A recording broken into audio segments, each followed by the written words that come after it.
दोस्तों, भोले भंडारी। आज दिनांक 26 दिसंबर 2024 है। आज की देवानी जनवाणी मंगलवाणी। दोस्तों, मेरे आज के वीडियो का शीर्षक है भारत में बीजेपी और आरएसएस तो गृह युद्ध कराकर छोड़ेंगे। बीजेपी और आरएसएस के लोग तो भारत में गृह युद्ध कराकर छोड़ेंगे, मानेंगे नहीं। और ये भयानक घटना भारत में होकर रही है।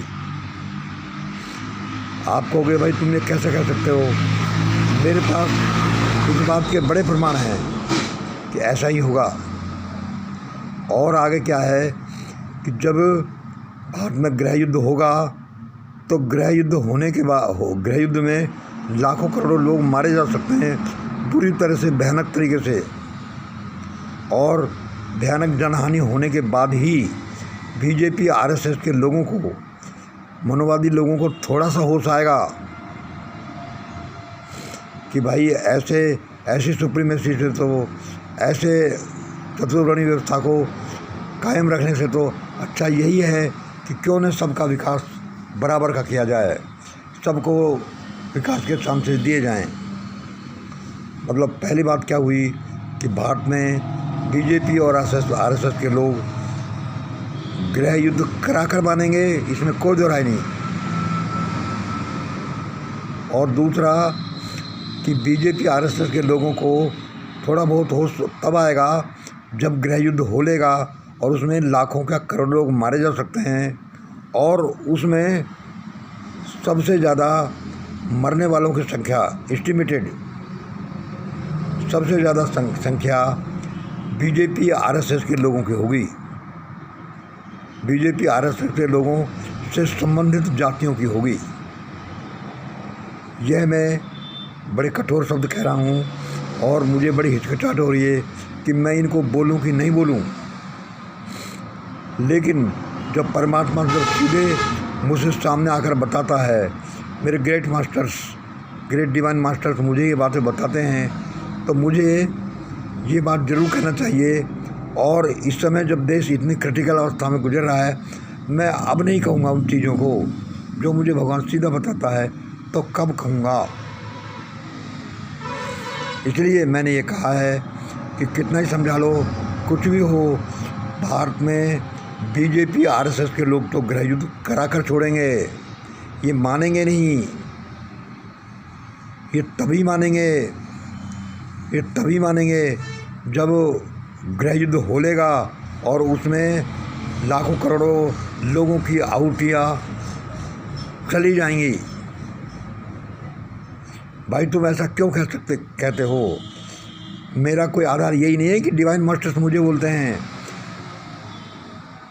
दुनिया के जो पैरामीटर्स हैं, जो दुनिया को चलाते हैं, उनके आधार पर मैं कह सकता हूँ कि ऐसा ही होगा। डिवाइन मास्टर्स का कहना या वर्ल्डली पैरामीटर्स का होना तो एक दूसरे को सपोर्ट करते हैं कि ऐसा ज़रूर होगा। और दूसरा फैक्ट क्या है कि भारत में जब गृह युद्ध होलेगा उसमें लाखों करोड़ों लोगों की जान चली जाएंगी, तब जाकर इन मनोवादी संगठनों को, बीजेपी आरएसएस वालों को थोड़ा बहुत होश आएगा कि अरे भाई इतना खून खराबा से, और ऐसा खून खराबा जिसमें प्रोपोर्शनली देखा जाए तो इन लोगों को ही ज़्यादा नुकसान होगा। किनको? बीजेपी आरएसएस वालों को। तब जाकर अक्ल आएगी कि भाई इसको ऐसा सिस्टम करो जो ये सिस्टम सभी की प्रगति के लिए हो, सभी के लिए हो। अकेले बीजेपी आरएसएस वालों की भलाई के लिए काम मत करो। तब जाकर इनको होश आएगा और तब जाकर बहुत देर हो जाएगी, और तब उसका करना या नहीं करना, होश आना या नहीं आने का कोई अर्थ नहीं होगा।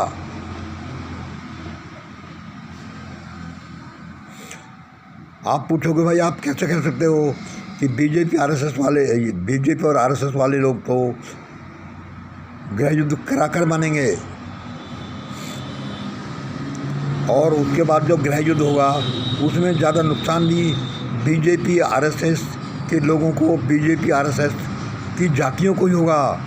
जब ज़्यादा नुकसान होगा, ज़्यादा जनहानि होगी, तब इनके थोड़ी सी अक्ल ठिकाने लगेगी कि भाई ये तो बहुत बुरा हुआ और ऐसा तो हमने नहीं सोचा कि ऐसा हो जाएगा।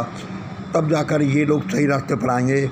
लेकिन तब सही रास्ते पर आना बहुत कीमत चुका कर आना होगा, और तब ऐसा होगा कि आना नहीं आना बराबर रह जाएगा कि जब इतना नुकसान उठाकर क्या रास्ते पर आए।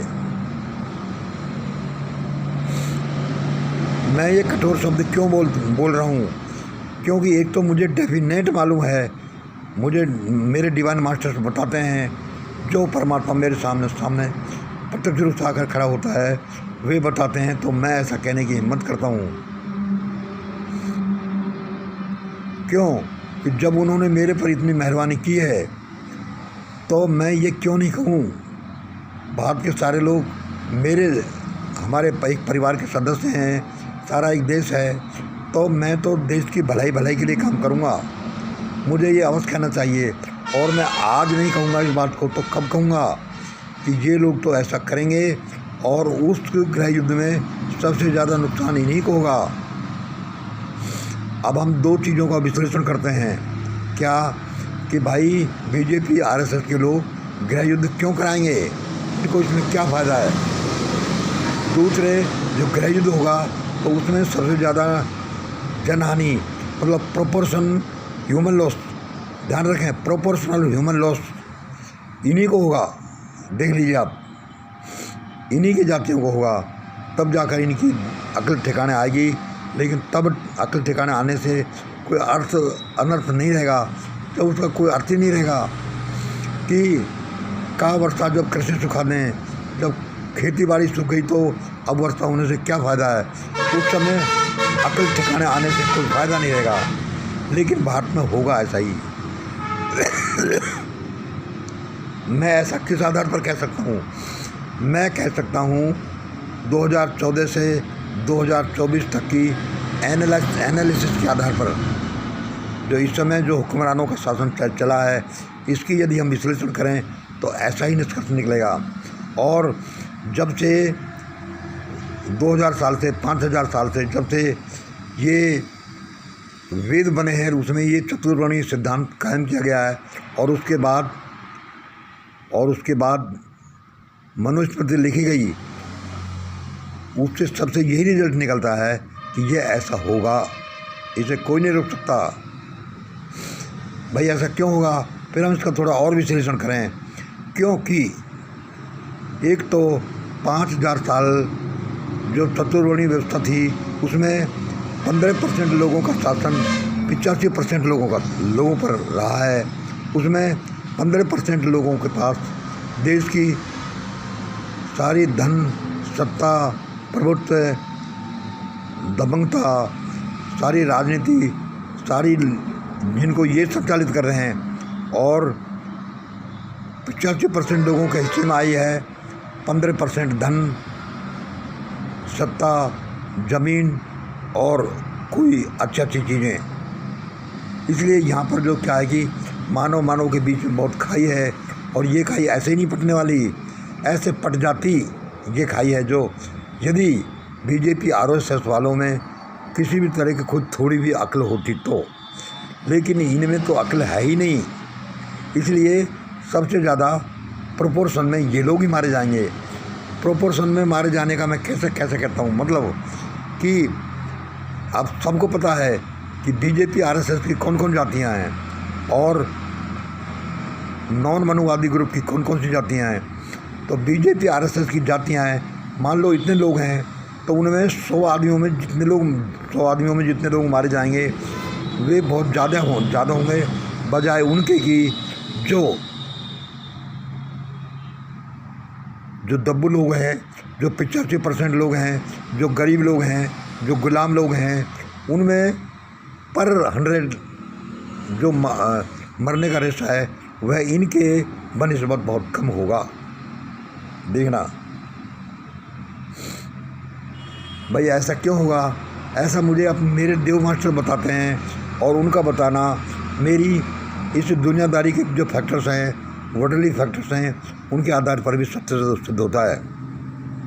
आज की दुनिया, आज का भारत कैसे चलता है, भाई जिस ग्रुप के पास ज़्यादा जितने पैसे हैं एक बात, और जिस ग्रुप के हाथ में सत्ता है दो बात, और जिस ग्रुप के पास शिक्षा है दो बात।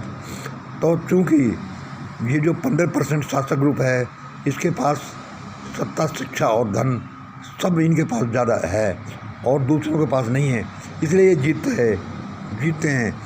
लेकिन यदि गृह युद्ध हुआ तो उसमें मेन फैक्टर जो है वह धन, सत्ता और शिक्षा न होकर के उसमें जनबल होगा। तो उस जनबल के आधार पर ये आज की शासक जातियाँ ये हारेंगी, ये बीजेपी आरएसएस हारेगा और प्रोपोर्शनेटली इनको ज़्यादा नुकसान होगा, इनको ज़्यादा ह्यूमन लॉस होगा बजाय दूसरी जातियों के, नॉन मनुवादी जातियों के। अब हम और इस विश्लेषण को आगे बढ़ाएं कि ऐसा भाई क्या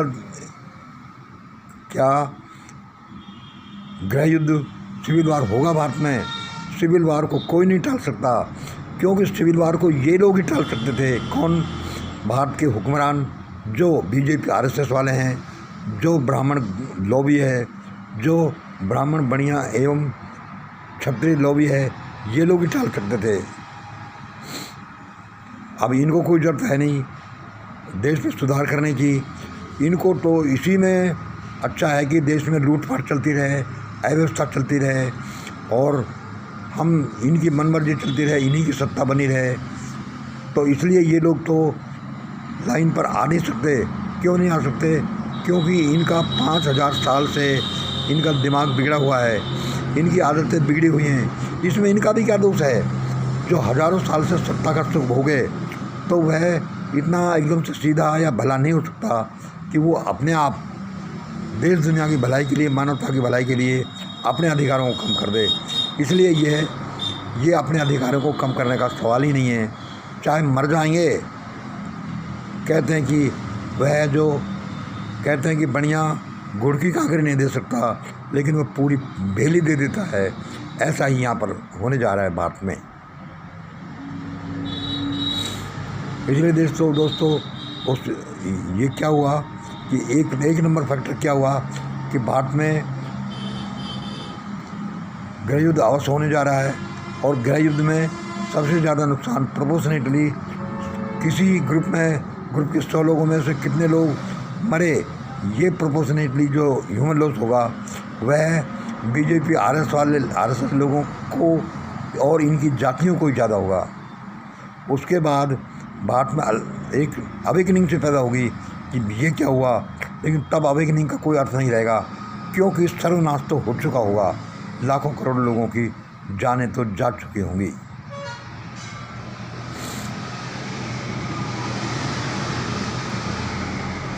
अच्छा, अब आप ये प्रश्न ये पूछ सकते हैं कि तो भाई क्या भारत में सिविल वार को टालने के कोई चांसेज नहीं है? क्या सिविल वार को टाला नहीं जा सकता?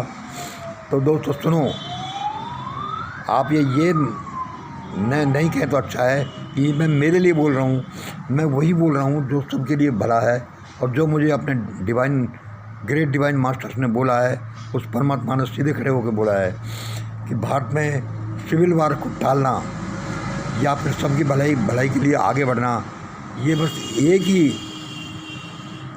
वजह से हो सकता है। और वह वजह क्या है कि भारत के सभी लोग अब मिशन ग्रेट इंडिया की तरफ दौड़ें, उसके सिद्धांतों को मानें। मिशन ग्रेट इंडिया का जो डॉक्यूमेंट है, ग्रेट इंडिया डॉक्यूमेंट, उसको हर एक आदमी उसको फॉलो करे तो भारत से ये परिस्थितियाँ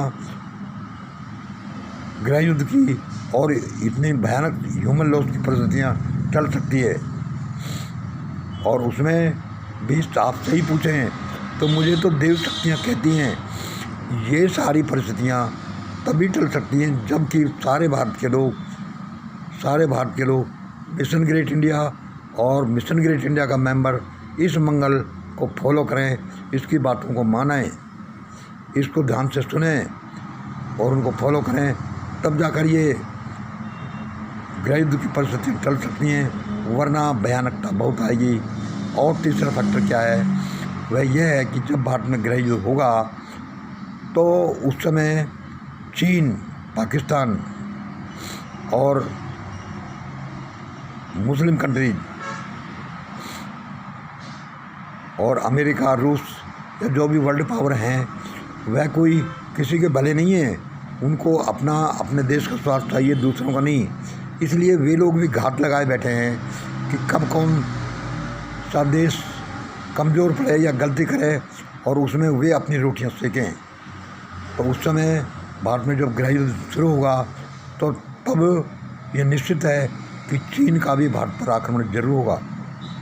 तब अमेरिका भी भारत के विरुद्ध अवश्य जाएगा और रूस भी भारत के विरुद्ध जाएगा। और उस समय सारे मुस्लिम कंट्रीज एक होकर भारत पर हमला करेंगे जैसे कि अच्युतानंद साहब की भविष्यवाणी है। तो मुझे पक्का लगता है और मेरे अनुसार तो ये 100% पक्का है कि ऐसा ही होगा।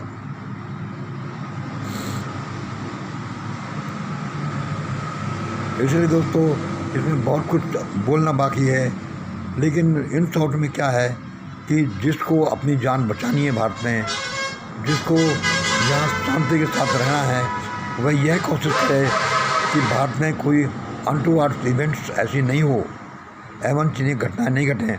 और ये तभी हो सकता है जबकि लोग मिशन ग्रेट इंडिया को फॉलो करें और मुझे फॉलो करें। उसके अलावा मुझे कहीं धर्म नहीं दिखता कि कोई इन परिस्थितियों को संभाल सकता है।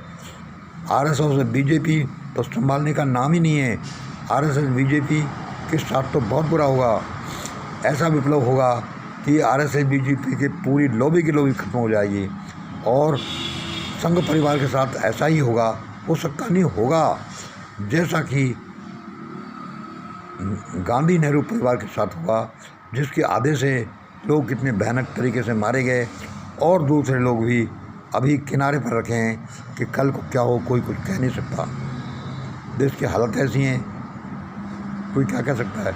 इसलिए संघ परिवार के साथ भी ऐसा ही होगा कि जिसमें कि संघ परिवार भी के साथ ऐसी ट्रेजेडी होगी जैसे कि गांधी नेहरू परिवार के साथ हुई है। मैं ये सारी चीज़ें बड़ी सोच समझ कर कह रहा हूँ, बोल रहा हूँ। मैं कोई बच्चा नहीं हूँ, मैं खूब पढ़ा लिखा आदमी, खूब सोचा समझा हुआ और खूब सोशल मीडिया पर खूब गुफ्तगू किया हुआ आदमी हूँ। मैं ऐसे नहीं बोलता। यद्यपि ये बोलना बहुत से लोगों को कठोर लग सकता है, लगे तो लगे, लेकिन मेरे इन शब्दों से ही कुछ ऐसा असर पड़ेगा जिससे कि भारत में जो परिस्थितियाँ हैं वो थोड़ी हल्की होंगी, वो इतनी भयानक परिस्थितियाँ नहीं बनेंगी। मुझे ऐसा बताया गया है, मेरा ऐसा विचार है, इसलिए मैं ऐसा इन शब्दों को, कड़वे शब्दों को बोल रहा हूँ। यद्यपि इन कड़वे शब्दों को बोलने से लोगों के नज़रों में मैं बुरा हो सकता हूँ, तो बुरा हो तो हो, उसमें क्या है। लेकिन ये मेरा देश है, 140 करोड़ लोग मेरे भाई बंध यहाँ रहते हैं, मेरा परिवार इतना बड़ा है। मैं उनके लिए नहीं बोलूँगा तो किसके लिए बोलूँगा। और यहाँ जो दुनिया में जो बीजेपी आरएसएस वाले जो गलती करते हैं या कोई भी करता है, वो तो कर्मफल का सिद्धांत है, उसको तो उसका फल मिलेगा। तो इसमें मैं क्या कर सकता हूँ। इसलिए दोस्तों, आप है जो होशियार हो जाइए। और भारत और भारतवासियों की जान कैसी बचेगी, मैं इसको पहले कई बार कह चुका हूँ और अब दोबारा बोल रहा हूँ। इस वीडियो में मैंने बोला है कि भारत और भारतवासियों की जान तभी बचेगी जब वे मिशन ग्रेट इंडिया का फॉलो करें, जब वे इस मिशन ग्रेट इंडिया के मेंबर मंगल का फॉलो करें। ये एक अटल सत्य सिद्ध होगा, आप देख लीजिएगा। आप नहीं माने तो मत मानो, कोई बात नहीं, लेकिन आगे ऐसा ही सिद्ध होगा। क्योंकि मेरे डिवाइन मास्टर्स, मेरा जो परमात्मा जो मुझे बताता है, मेरा इष्ट देव है, वो गलत नहीं हो सकता। और कोई चीज़ गलत हो सकती है, ये गलत नहीं हो सकती। इसलिए दोस्तों, अपना बचाव करिए, अपने बाल बच्चों का बचाव करिए, अपने भविष्य को सुरक्षित रखिए। सारा देश अपना ही देश है, देश के सारे लोग अपने परिवार के सदस्य हैं, सभी की भलाई के लिए। इसलिए ऐसा ही करते जाइए और परिस्थितियों को देखते जाइए कि क्या ऐसा होता है। आप निकट भविष्य में देखेंगे कि यह समय ऐसा पलटा खाएगा कि ऐसा ऐसा ही होगा जैसा इस देववाणी जनवाणी मंगलवाणी में बोला जाता है। मैं समझता हूँ कि बहुत है आज इतना ही। जय हिंद जय भारत, धन्यवाद।